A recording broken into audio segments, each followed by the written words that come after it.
since 2006, there's clearly been a significant retreat of international institutions from their role, not exactly policing the world, but safeguarding the world. The rise in the number of people claiming asylum is pretty directly correlated, not just to the amount of conflict in the world, which it is, but also to the absence of legal migration routes.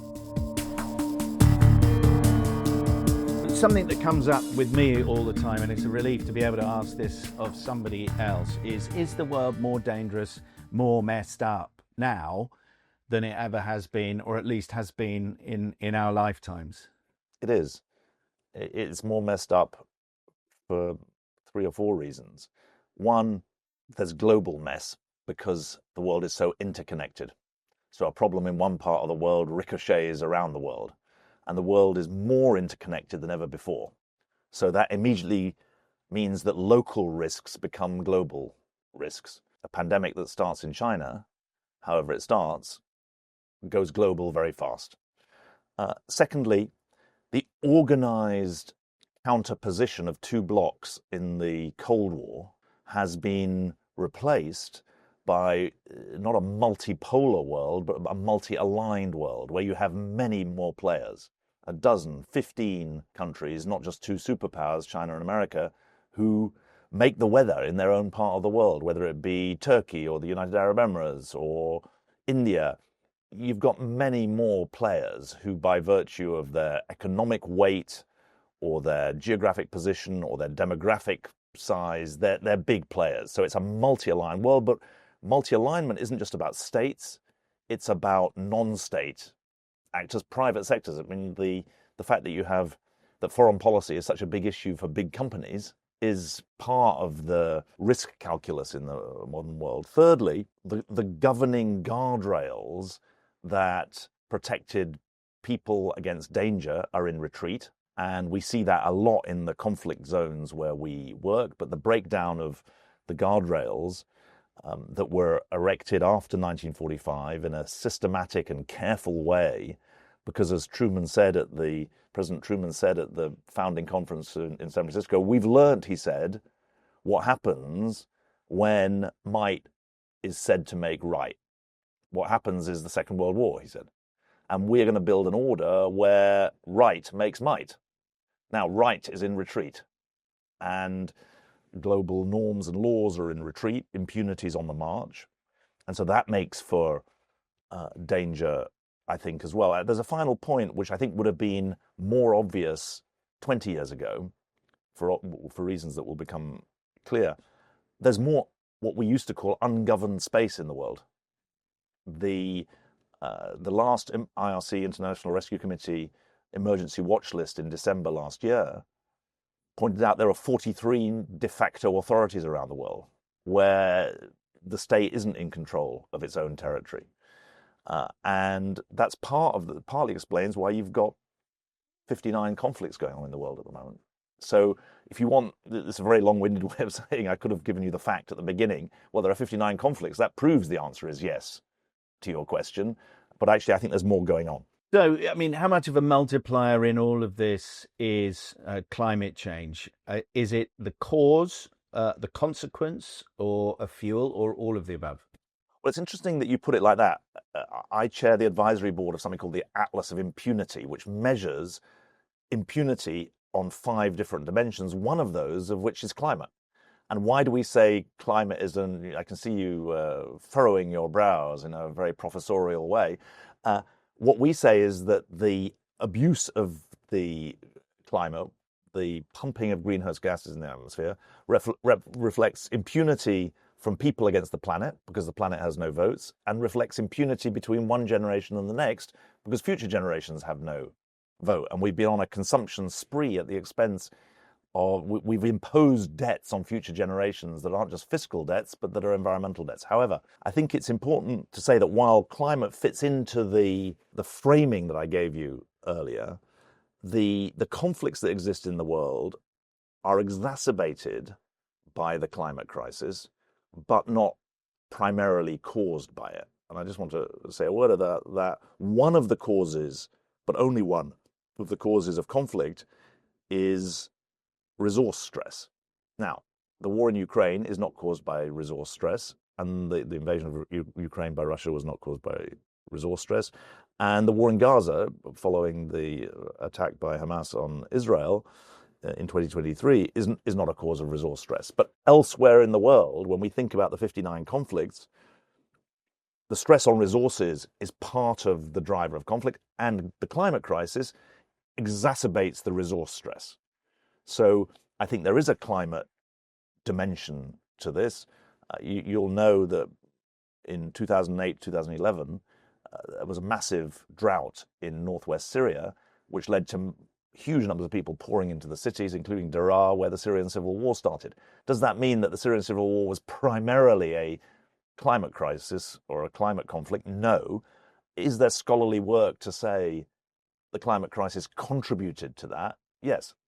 Yeah, I mean, I actually covered the Arab Spring, and one of the interesting things for me at that time was there were two sort of failures to understand among us in the media, I think, apart from among my better read colleagues, which is basically most of them. But the interesting thing was that people were not fully understanding the pre-existing social frictions.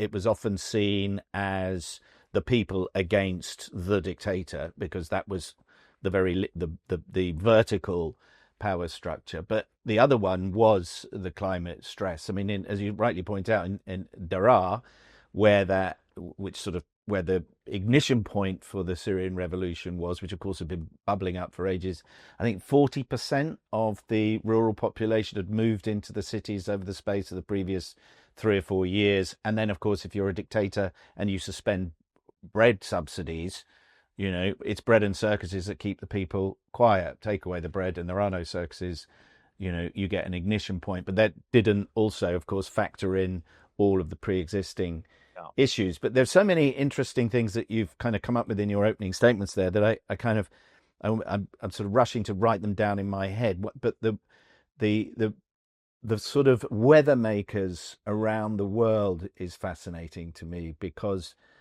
we have all, in the West, we've all grown up with a rather post-colonial assumption that we're in charge, that we kind of help define the terms, which of course to an extent we did in the post-Second World War dispensation. It was the West essentially that wrote the rule book. It is the West arguably that has abandoned that rule book in terms of the UN giving up on a lot of the systems of international law that have underpinned safety. Am I right in that? And if so, did that provide an opportunity for these other weather makers, or were they going to rise inevitably anyway? I don't quite see it the way you've described it. First of all, if you follow the debate in China, they say, no, we were present at the creation. It was an international order. Now, of course, before 1949, so it was before the Chinese Communist Party, but despite the fact that it was a nationalist government in China, the current leadership in China, obviously the leaders of the Communist Party as well as the state, they say, no, there's a Chinese imprint there. And of course, the international order, the rules-based international order, is called international because every country signed up to it. Now, you can say the origins of the UN Charter were in the Atlantic Charter, which Roosevelt and Churchill signed in 1941 in Newfoundland, but that charter was foreshadowing a different world. Churchill had to swallow the end of empire because the Atlantic Charter said self-determination, and that was then reflected later on. So I think while Western countries were very important to it, I don't think it's right historically to say it was imposed by the West on everyone else. Secondly, the values that are in the UN Charter are not, I think you can make an argument they're universal values, not just Western values. So that's the first thing. Secondly, the rise of the rest. I mean, Fareed Zakaria wrote a book 20 years ago called The Post-American World, and he said, this isn't about the decline of America, it's about the rise of the rest, quote unquote. And what's the story of the last 30 years? The story since 1990 is actually that American GDP, American gross domestic product, as a share of global income, has been pretty steady. It's basically stuck at 25%. But you've had massive rise of China, massive rise of India, massive rise of Vietnam, obviously on a much smaller Yeah. scale. South Korea. Yeah. Big rise of South Korea. How does that equate? Because you can't go above 100%. Well, the rest of the G7 other than America, so Canada, Japan, Europe, has gone down significantly. I've got in my head that the G6, not including America, had 42% of global GDP in 1990. Now it's 18%. The reordering of the global balance of economic power has been significant. Now, I'm not such a Marxist that I say economics dictates politics, but there's clearly a relationship between global political power and the new geopolitics that's related to changes in economic power and potential. And so I think that's been an important part of it. But then you have to say, thirdly, that this rise in impunity, I mean, history is fast forwarding at the moment.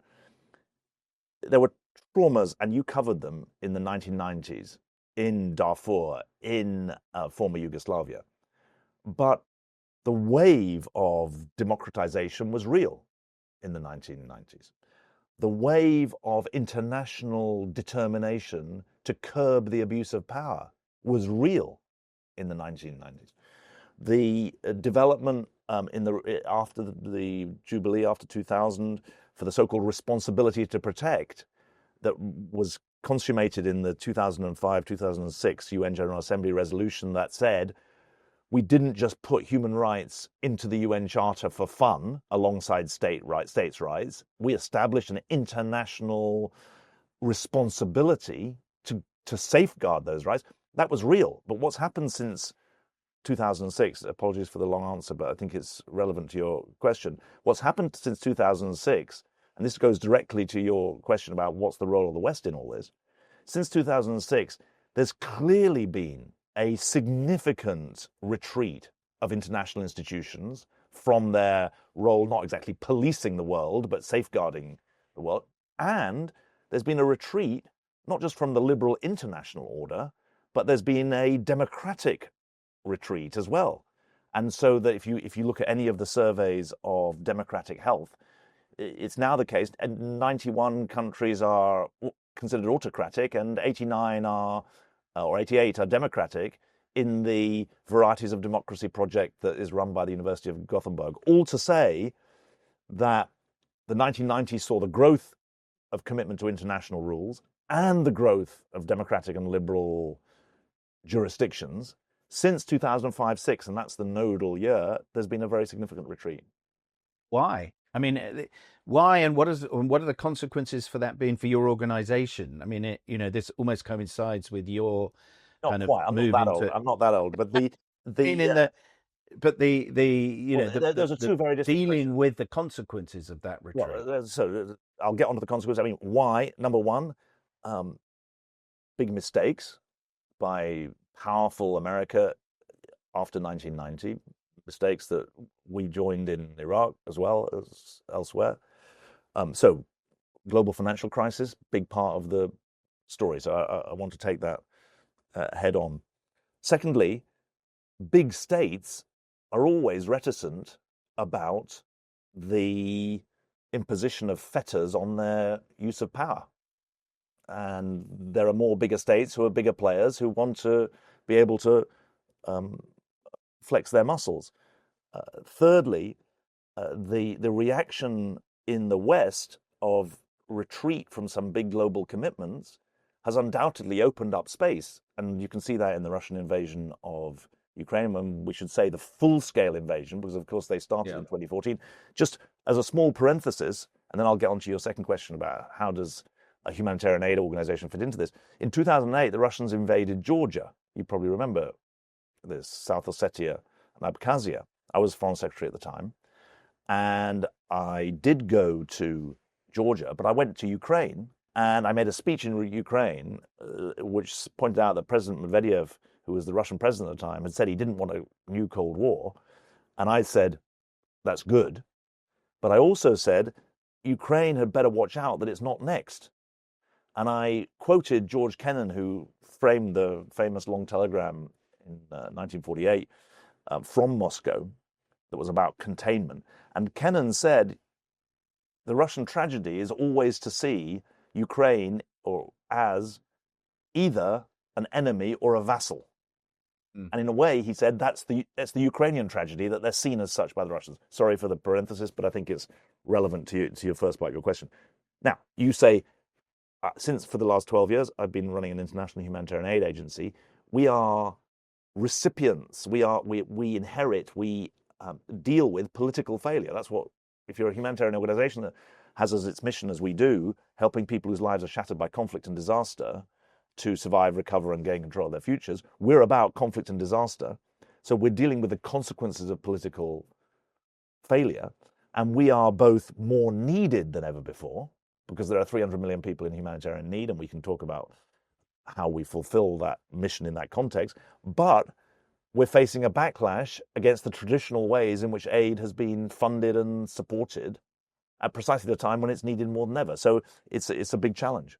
On the backlash, and you're probably not aware of this, but I have, for many, because of my coverage of Somalia in particular, but South Sudan in the 90s, Yugoslavia, latterly Syria and elsewhere, and very interesting to me that in a lot of your writing you've said similar things. I wouldn't want to curse you with saying the same thing as me, but the danger has been all too frequently that emergency aid in man-made disasters, by which essentially we mean conflicts, and the majority of them are civil wars, actually makes it worse. And I'll give you an example. I'll give you two examples that I personally knew very well, which South Sudan, Operation Lifeline South Sudan, which was supporting the south of Sudan during the civil war with its north. I mean, supporting the population technically of the south of Sudan.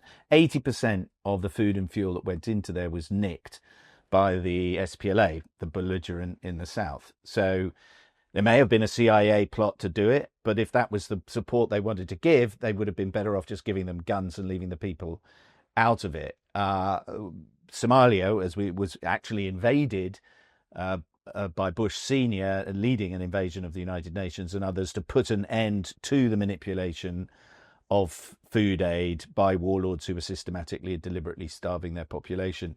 Syria, and latterly, aid distributions until it was moved away from cash in Somalia was of food, and that was and still is to greater or lesser extent controlled by warlords. And in Syria, both in the ISIS-controlled areas and in the government-controlled areas, an awful lot of the aid programs were channeled through the so-called local authorities, which therefore reinforced the positions of either a terrorist organization or a murderous dictator.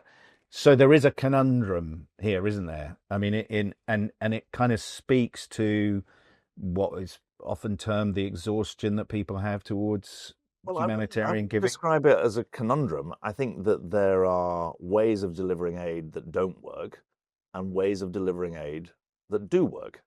And so in that sense, I mean, it's easy to say, but you should choose the ways of delivering aid that do work rather than choose the ways of delivering aid that don't work. And what if you don't get given a choice? Well, my experience, I can only speak to my experience, because well, it's pretty wide, IRC. I mean, on that subject, how wide are you working? Yeah, we work in. How do you get around this? We publish every December a list of the 20 biggest humanitarian crises. We work in all of them, and we work in about 35 countries. And we work in countries that are either in conflict, so Sudan, Gaza, top of our lists, Ukraine, obvious examples. We work in places that are hosting the victims of conflict. So people have fled. And of course, more than 3/4 of the world's refugees live in poor countries, not in rich countries. They don't actually come to America and Europe. So we've got wide experience. We have got experience pre-conflict, during conflict, and after conflict. And there are some pretty clear rules of the road. Massive, big infrastructure projects are much more prone to corruption than small community-based projects. Local staff are the way to avoid local hoodlums, because they know who to trust and who not to trust. Client feedback systems tell you when aid isn't reaching people who need it. So I would argue that we actually have more evidence than ever before about how aid can be impactful and effective and cost-effective. We helped 36 million people last year, including about just under 2 million kids who've received 20 million doses of vaccine at $2 a shot. So I don't want to be in a situation where two anecdotes makes data, but the experience that I've seen and the paperwork that we've got, the records that we've got, show that if we follow the evidence and follow the best practice, you can provide convincing and compelling evidence that will speak to people's brain as well as their heart. That their heart says we want to help, their brain says, like you just did, I'm worried, will the aid reach the people who need it? We can show how to do that. I mean, I wouldn't for a moment contest your successes, but has there been, or is there, an international protocol of understanding? Because there was attempts to get one off the ground in the 1990s following some of the very spectacular failures to combine political understanding with the delivery of aid, with the humanitarian imperative. So, for example, in the case of the genocidaires, the people that murdered 1 million people in Rwanda in the space of 3 months, they then moved en masse into Tanzania. I mean, by no means everybody was guilty, but guilt was very widespread and they were under the control of the guilty. The refugees from Rwanda moved into Tanzania and overwhelmingly into what became the Congo, was then Zaire. There was no justice, there was no effort to end impunity there. And again, anecdote not being data, I tip my hat to your political science background. But there was a very live example there when one NGO refused to deal with the Interahamwe, which were the organization behind the mass murder of people in Rwanda. And the WFP simply gave that food delivery contract to a rival NGO that moved straight in. So there was absolutely neither on the international level in terms of international jurisprudence, but nor on the kind of basic, we are going to conduct our own census so that you can't nick food for people that don't exist to buy weapons to continue your planning for war.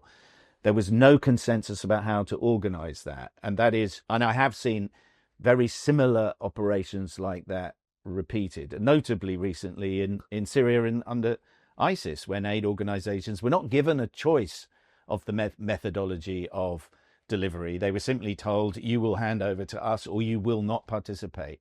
I mean, because you haven't always got, I guess what I'm saying here is when you've got extreme warlordism, they do not care the way that NGOs care about the people under them. And that is the conundrum, isn't it? Well, there are 2 or possibly 3 different threats or elements to what you said. One is, you haven't used the phrase, but I think it's relevant. There is such a thing as a war economy. And absolutely, you have to be very careful in playing into the war economy rather than not. So I think that's really profound and relevant. Secondly, you do have conflict actors who either don't let in aid or only let in aid under certain conditions. Western Sudan being exactly one of those yes, examples. Although it's yes, is a good example. But both sides have been accused of politicizing aid, so that's undoubtedly part of it. And thirdly, you have communities and members of communities who are excluded, often, for example, women being excluded. So which is why organizations like mine bias our aid towards making sure that the people who are not getting the aid they need actually get it. And so I think that it would be naive of me. I'd seem completely naive if I, given my first answer about how this is a world of impunity, if I then said, "Oh no, but somehow we're insulated or it doesn't affect us." Of course it affects. We can't get into parts of northern Nigeria today, to give you a different example. So that means people are denied aid. We can't get our aid into Gaza at the moment. We have tons of aid on the wrong side of the border, and so can't get it in. We were challenged in Syria. You raised that example. We worked in the northwest of Syria, but we weren't able to work in government-held areas. There's an interesting point, though. I'll finish on this. You said there are certain conflict actors who, I think you said, don't care about their own people or don't feel the need to look after their own people. I think northwest Syria is rather an interesting example. It was run by a rebel organization, a non-state actor. There were allegations of original alignment with Al-Qaeda and various other points. We had 450 people working in the northwest of Syria throughout the civil war. They were allowed to go on with their business in a way that was in full accord with humanitarian principles. So no one told us who to give aid to and who not to give aid to. And I think that the authorities in that part of northwestern Syria felt they had to maintain the confidence and the support of the people who lived there. And that, I don't want to be, again, I'm not going to be naive, but I think there is part of the modern story, which is that whatever the nature of your government, that government has to keep the faith of the people. Otherwise, they invite overthrow. And the irony about northern Syria is that northwestern Syria is that what happened last December. Well, the people who were running northern Syria ended up overrunning the whole country. And so they played a smart political game. But as you know from your own career, people don't always play a smart political game. I mean, facetious handbrake turn. I'm impressed with you linking me to that. It was quite cheeky even by my standards, and actually a non sequitur for which I apologise, but enjoyed it. But I mean, in all seriousness, everybody could agree with that, and you're absolutely right. The Nusra Front, that was probably the name of that organisation when you were working with it. It's gone through various iterations. Well, now just be careful. You're getting into trouble. Alongside it, rather. Yeah, within the territory in which it was ruling. Okay.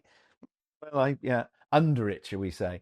So, but it was then a terrorist organisation. It is now essentially leading a coalition government, and there is a great deal of pressure to relieve sanctions against its leader and its structures. So that is a success story, and I'm glad that you were able to participate in that. But right across the world, particularly in Africa, there are rent seekers Somalia, there are still Somali warlords who were farming internally displaced people in central Mogadishu who were there when I was there in 1991. They're still there, those same organizations. You go out with a taxi driver there and you say, oh, who owns that? And it's the same sub clan that I knew was doing it 30 years ago. Or, we do see these problems all over the place. Firstly, and secondly, there is also, when you have those problems, if you are a warlord and the UN or IRC or ICRC in the extreme environments, because they have to some extent abandon their neutrality to get involved, when they take over the processes of healthcare, UNICEF partners do, education. You guys do emergency relief. The obligations to civilian governance are removed for the warlord to allow them to focus on prosecuting their war and continue to profit from the war economy that they've generated. And that is something that one has seen. Doesn't always happen, but it has frequently happened. If you're saying the world's full of fourth, fifth, and sixth best options, you're right. And there's very difficult trade-offs, and the abuse of power is very serious. You're obviously right. How do you get around it? You get around it by sticking to your principles, by upholding using the humanitarian principles, which are about independence, neutrality, impartiality, humanity, using them as a shield as well as a sword. You do it by partnering locally. I've just been to Sudan. We have 400 people working for us in Sudan. 90% of them are victims of the war themselves as internally displaced people. So you certainly don't. Just on a technical level, how are you distributing your aid in that environment to avoid the various kind of? I mean, I accept that my examples are somewhat caricature, but they are vivid and from the first real of all, we don't actually do food distribution. So we treat malnutrition, but that's slightly adjacent. But so when we deliver healthcare, we're not checking people's credit card on the way into the primary care center or checking their ID. We'll record their ID, but not to discriminate between different people. We have open provision. Secondly, when it comes to cash distribution, which you've mentioned, which is a very effective way of distributing aid, our niche is going to be finding the hardest to reach people. So in Sudan, it's the people who can't get out of their homes, the people who've been widowed, the people who've got many kids, the people who are unable to support themselves. When it comes to child protection, I hope that that's a relatively non-contentious area. We're helping kids who've lost all their parents or have been abused. So we're a service delivery agency. When it comes to support for livelihoods and jobs and training, we're very inclusive. And in some countries that are hosting refugees, like Lebanon, you have to show that half of the population are host population, half are refugees. So you're helping both communities. So I think that we have mechanisms to ensure that we're living up to our principles and helping those who need us most.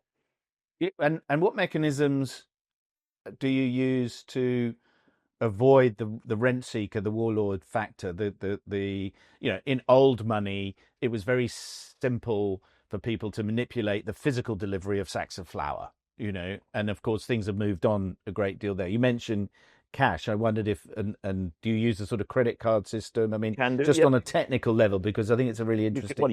You can use a phone. I mean, in some places that are connected, but if you're in northern Nigeria, you might not be able to use a phone. You've got to be very careful about how, if you just have people wandering around with wads of cash, it's obviously more dangerous for them. And so community acceptance, community understanding is important, and also making sure that everyone realizes that if the help for the neediest is not going to be respected, we're not going to be giving cash to anybody. And it's very much a bottom up. Yes, exactly.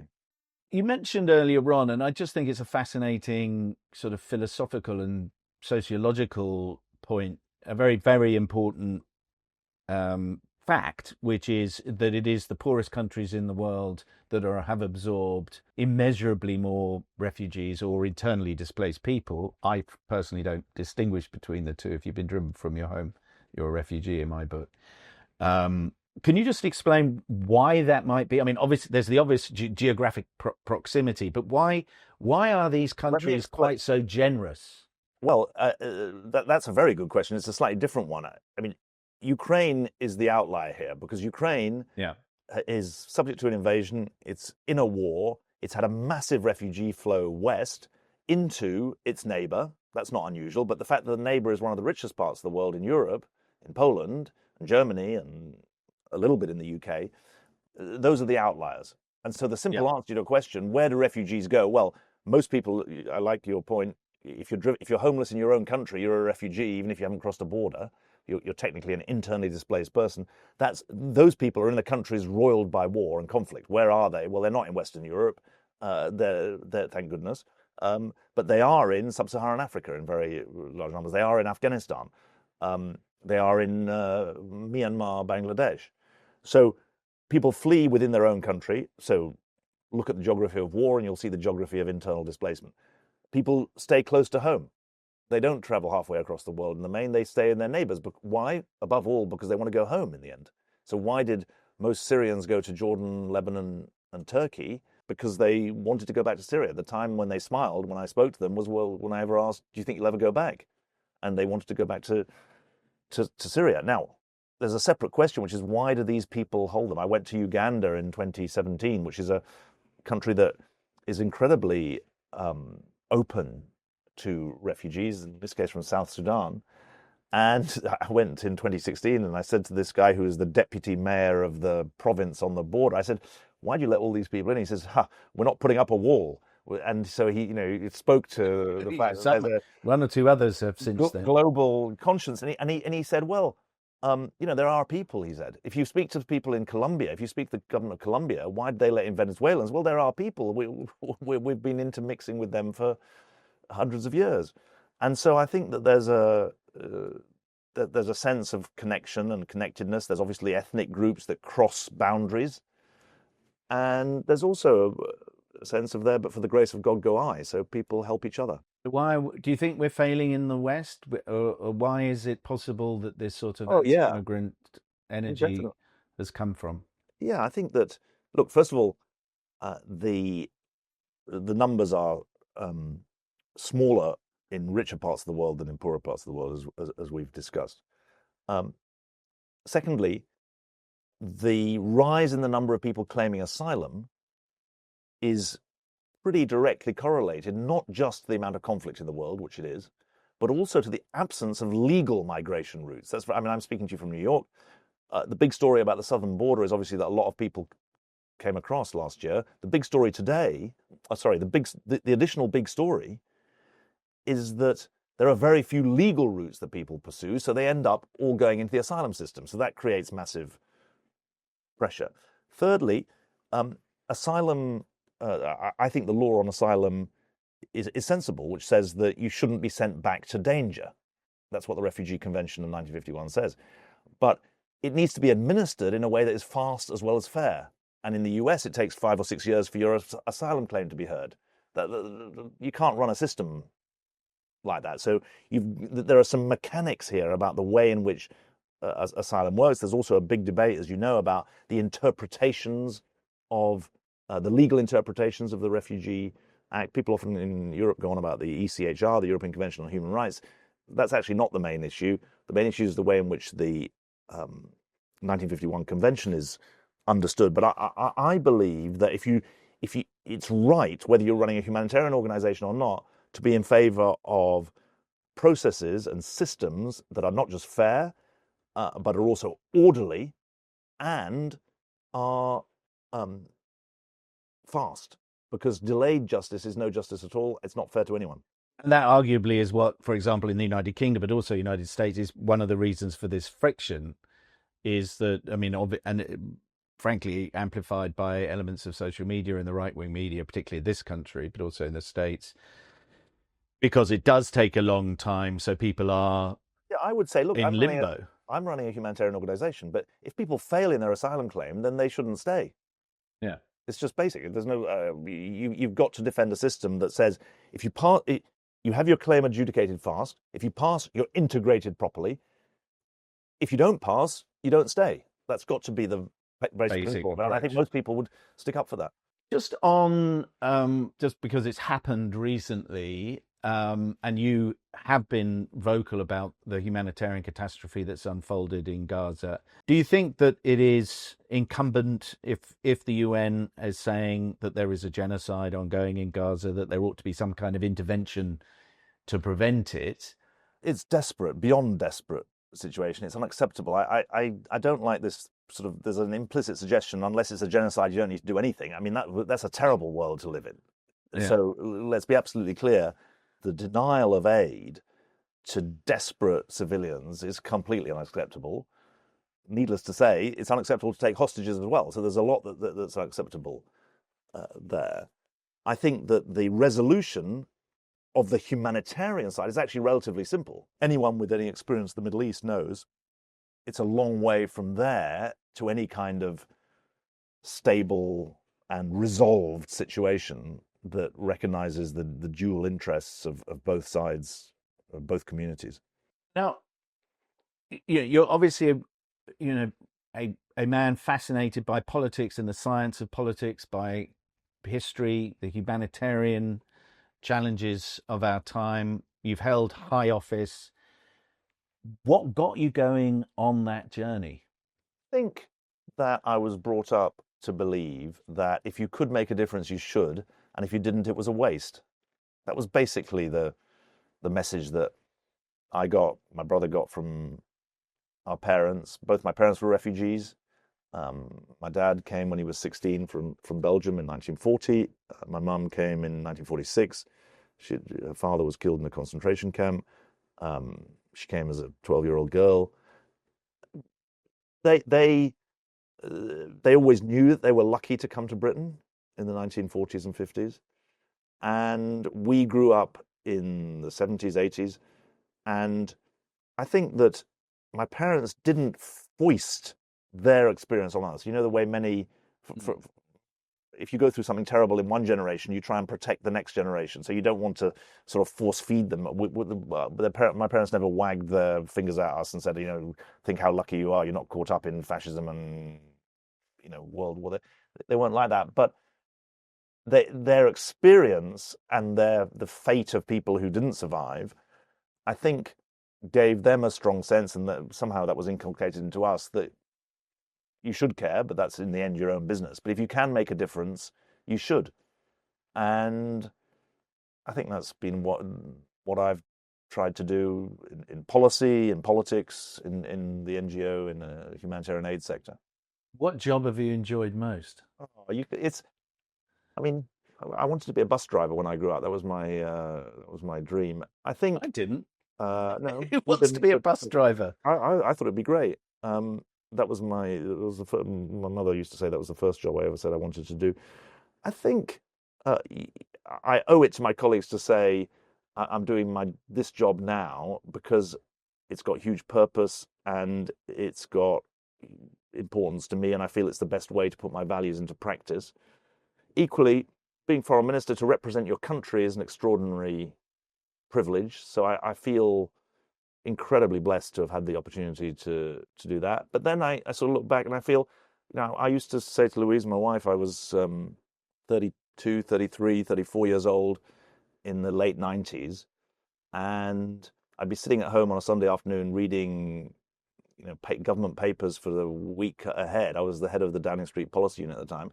And I would say to her, oh my God, I'm so, what could be more interesting than this? It's the first years of a Labour government. We haven't had a Labour government for 18 years. I wrote the manifesto that we're now putting into practice. So I feel like I've been very, very lucky.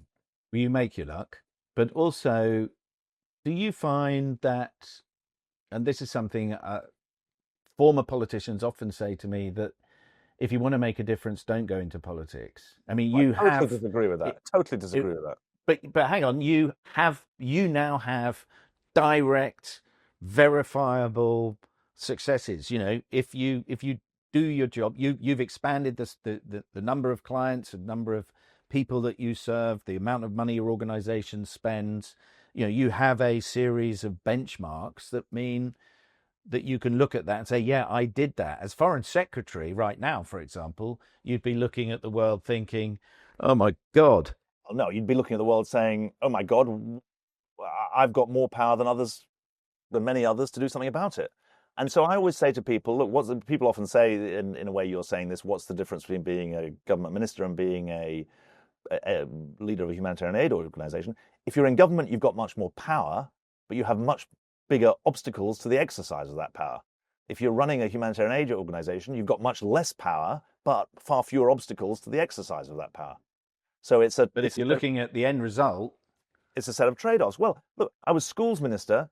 I was responsible for 6.5 million kids in England and Wales who were at school at the time, and we created a associate teacher program for paraprofessionals in the classroom. We hired 450,000 people to work in classrooms. You affected the lives of all those kids. We transformed the education system.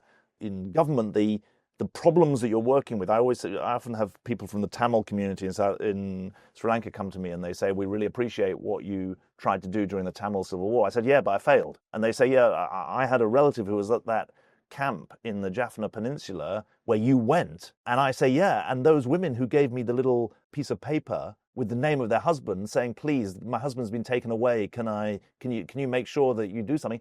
We didn't succeed for those people. We failed to protect those people. So the issues are big, but the obstacles to addressing them are big. Now, we've built the International Rescue Committee from being a $500 million organization to being a $1.5 billion organization. President Trump is reducing it by $250 million so far, so we're smaller than that now. But we helped 36 million people last year. So does that have a sense of purpose? And undoubtedly, does it have a sense of platform? Yes, it does. But then I would never say, don't go into politics. I think that we get the politicians that we deserve in a way. So we should encourage. We want people to be Abraham Lincoln said the hardest job in the world is to be a citizen. I think it's pretty hard to be a politician, actually. Which brings me to an obvious question. Would you go back into politics in the United Kingdom, and is now the time, particularly as it can't be a comfortable berth for you at the moment? Well, believe it or not, I've never been asked that question before. So I mean, I really don't know what to say. So I've caught you off guard. Completely caught me off guard. So I'm having to. You haven't got a stock answer at all. My God, how do I find a way around answering that? I think what I'll say is what I've said in answer to 1,000 other questions of similar nature. Is I've never been particularly good at career planning. And I always say I'll make my professional decisions according to where I can do most to advance my values, consistent with my responsibilities to my family, which is very important to me. So why go Are you around? comfortable living in Trump's America these days? Well, we're lucky. I always say I'm grateful for what I have to be grateful for, and it's history plays out in ways that are you don't expect. And I probably didn't expect to be doing this job for 12 years, but things have played out in the way they are. Your kids get older, they've got things that they need to address. You've got things you've got to address with them.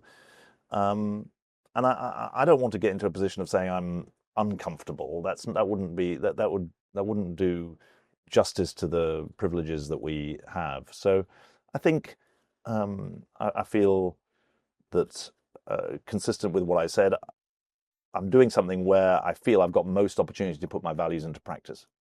Would you, I mean, given that the Trump administration is eroding the judiciary, the military, the intelligence community, the federal system itself, will there come a time when you are seeing the sort of drift that your parents lived through in their different ways that drove them into being My refugees? dad always used to say to me, whenever you hear anyone making the 1930s argument, you've lost the argument. So I'm a bit affected by that.